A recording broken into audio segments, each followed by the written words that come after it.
As you talk about your art as a way of cultural preservation and expansion and sharing, I'm curious. You talk about natives dealing with a different starting point than non natives. I know the school systems are not exactly on the reservations what they are elsewhere. I think most people think of schools as more or less the same everywhere. Curriculum might differ from city to city or county to county a little bit, but the basic core is the same. But in Native American life, and I found this to be true up in Canada too, it's a bit more than that. Can you expand on the school system there? Absolutely. So, what I will say about education for Native people is that our introduction to education was the boarding school system. So that was from 1880s into 1969 or 1970. Okay, so that was the first introduction to school. They were run by the federal government, they were run by churches, and they were institutions of assimilation. They were not teaching high levels of education, it was remedial at best.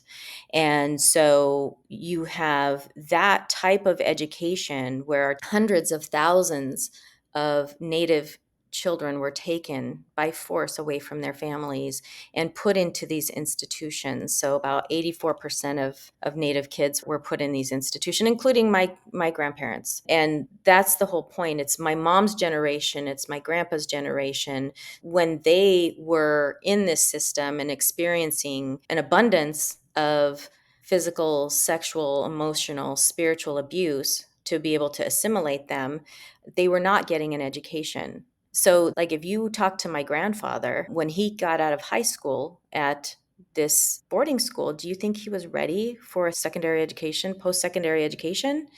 He was not ready academically to enter that. So, when you talk about different starting points, it really is not that long ago that this happened. Now there are public school systems on our reservations, on some of them anyway, and a lot of the youth attend public school systems, but how many generations? That's like in the last 50 years that we've had access to an education that would prepare us for college. This is what drives me, because when you see there's a different starting point, but yet you see what we've done in the past 50 some years to overcome that and educating people at the highest level, I think that there's a lot to be said about our progress in that, but also there's absolutely a different starting point for us as Native people when it comes to education and the education that was provided historically.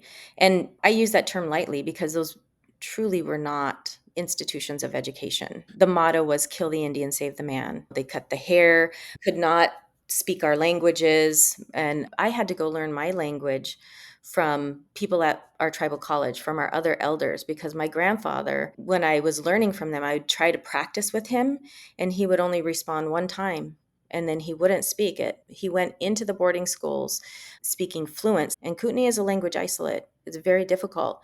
And till the day he died, he wouldn't speak it to me. And I had a conversation with my mom the other day, and I asked her, did she ever hear my grandpa speaking Salish or Kootenai? And she said, yeah, a little bit here or there, but not really fluently. But sometimes she would catch him talking to just a couple of people that were at his age, and he would be having conversations with them.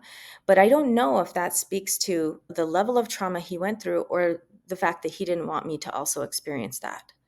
But he would not Mm. speak he wouldn't pass the language down to me. So those boarding schools broke some of those cultural things. So it's nice to see now that we have people educated in language and law and all of this, that we're going back and we're starting to revive languages. We have language immersion centers and have schools that offer true education. And it's nice to have so many Native people with PhDs out there in Mhm. colleges and educating our students, but also tribal colleges are a great center and a resource for our kids to learn our own tribal ways and to be taught by tribal people. Yeah. Language is such an important thing. Beyond communication, it's cultural affinity and cohesion and unity. It's creates a tribe in any sense, really, to have a common language with folks. That's the challenge with the language, because most people think of a boarding school as a preparatory, right? But these Mhm. were institutions where a lot of the children didn't come back from. They were severely abused. And so that's why I refer to them as institutions of assimilation. And just the level of abuse that they went through there was so significant. And with the boarding school kind of investigations that they're going back and finding the bodies of all of our children that died at these institutions that were left there. And that was typical. That was typical for kids not to come back. They were taken by force. They had handcuffs, little baby handcuffs that they put on our children. And I hear stories from my family members where the kids would run away and then they would come back and get them again and take them away. But my grandfather went to Chamawa, which was on our reservation, so it was easier to run away and go home. And then my grandmother was older, and my great grandmother, and was sent to an out of state one. Yeah. But yeah, so it definitely was a forced situation where they were put in these institutions and severely traumatized.